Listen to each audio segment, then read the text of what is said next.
Hello guys, good morning. This is Marco Rio again. And today po, isa-site update ko kayo dito kay Citrus Heights.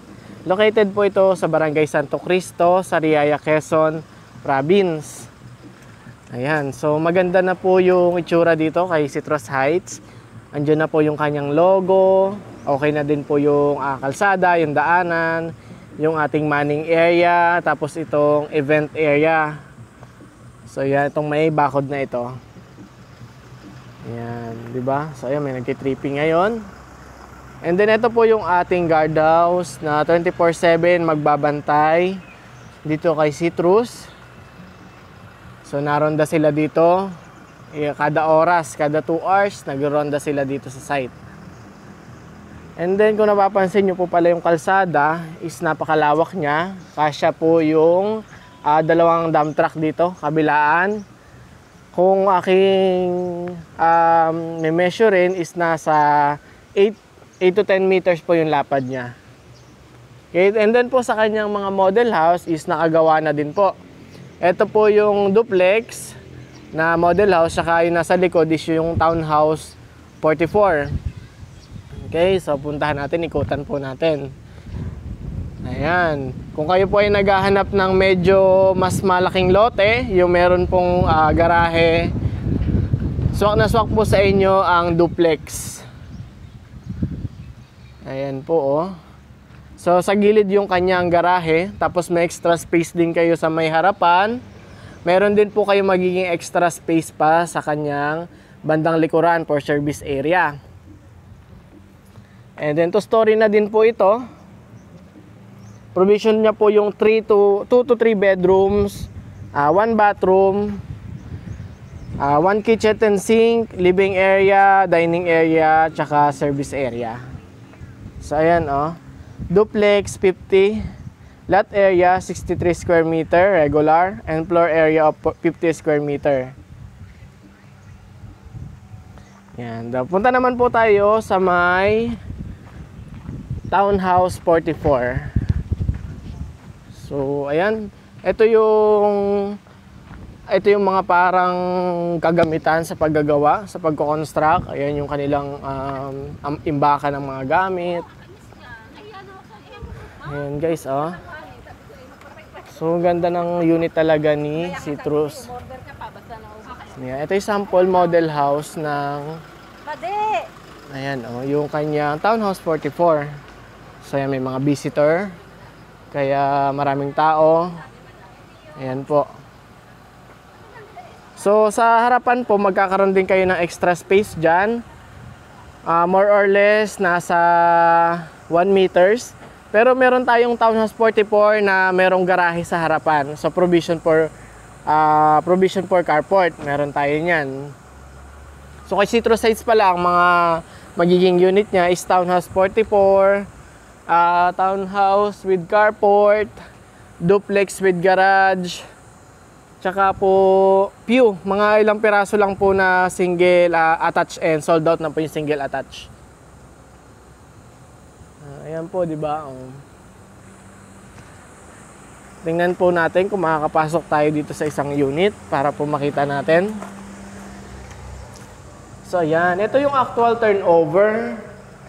Kung napapansin nyo po, cement finish siya. Then sa kanyang door is metal door na. Metal door na po siya, hindi na siya wood. Ito po yung ceiling niya, mataas. Pagka inano ko yung kamay ko is more or less nasa 8 meters yung taas niya eh. And then wood yung kanya hagdan. Sa banyo po ganito. May sink, may bathroom, may toilet tsaka shower. And then sa likod naman po is yung inyong service area. May extra lot pa din po kayo dyan. And then akit po tayo sa second floor. So bali po para sa Citrus Heights is available din siya through Pag-ibig tsaka bank financing. Available po ang kanyang inner lot, corner lot, tsaka end lot. So, few units na lang po para sa end lot tsaka corner lot. So, mas marami pa po yung available natin for inner lot. Sa ano po yun ha? Townhouse tsaka duplex. So dito sa second floor, ayan, provision siya for 2 to 3 bedrooms. Kapag, hindi, sa townhouse po pala ay provision for 2 bedrooms lang. Sa duplex po yung 2 to 3. Ayan, so ganyan siya sa kalapad. Ayan yung mga wirings niya sa taas. Pwede nyo po yan ipa-cover kapag mag-renovate kayo ng unit nyo. And then yan, metal paring yung ano, yung kanyang, anong tawag dito? Ito long span, yung kanyang bubong. Tapos ito, metal paring ba ang tawag doon? So, hindi ko lang tanda. Ayan, ganito yung ambience dito. So yun guys, available nga siya sa ganong financing. Then, bare type pala yung turnover dito. Ibig sabihin po wala tayong partition, walang paint sa loob. Basta po ano siya, cement finish lang siya. Kumbaga kayo na lang po talaga magpapaganda ng unit. Then the way na ganon, ng turnover, is yun po ay mas mura. Sobrang mas mura po yung unit na yon kapag naka-bare type. So, puntahan po natin yung dress-up unit, model house. So, yan po, model house, townhouse 44, lot area with 36 square meter and floor area of 44 square meter. Ayan, di ba? Ganito kaganda. So, yan, welcome to dress-up unit ng townhouse 44 ni Citrus Heights. Ito yung dining area, tapos parang living area niyo na din. Dun sa ilalim ng hagdan, parang merong study table, working table. Sa kitchen, ginawa niyang L-type. Tapos merong mga cabinet sa taas, may refrigerator dun sa gilid. Ayan, so lightings niya is napaka-modern. Ayan, elegant, di ba? Tapos may aircon na din. So, ganyan po. Sa bathroom naman, ayan, mayroong isang malaking mirror, mayroong painting. Ito yung inyong faucet, ito yung inyong toilet, tapos meron din kayong shower. Diba? Na-maximize yung area niya. Sobrang ganda. Sa likod, inyong dirty kitchen isa pa. Pwede niyang patanggal or kaya gawin niyo pang isang kitchen. Tapos dito yung inyong laundry area kasi may mga possible 2 meters pa kayong available lot area dito sa likod. Hanggang dun sa firewall na yon. Then sa perimeter. Kung sakaling perimeter yung makukuha niya, di ba? Ayan. So, okay tayo sa second floor. So, ginawa nilang wood pa rin yung kanilang stairs pero parang lagyan nila ng ano bang tawag dito? Barnes, ganun. And then ayan, meron dito mini sofa. Mini sofa. Tapos meron dito ayan, mga paintings. Provision for 2 bedroom siya.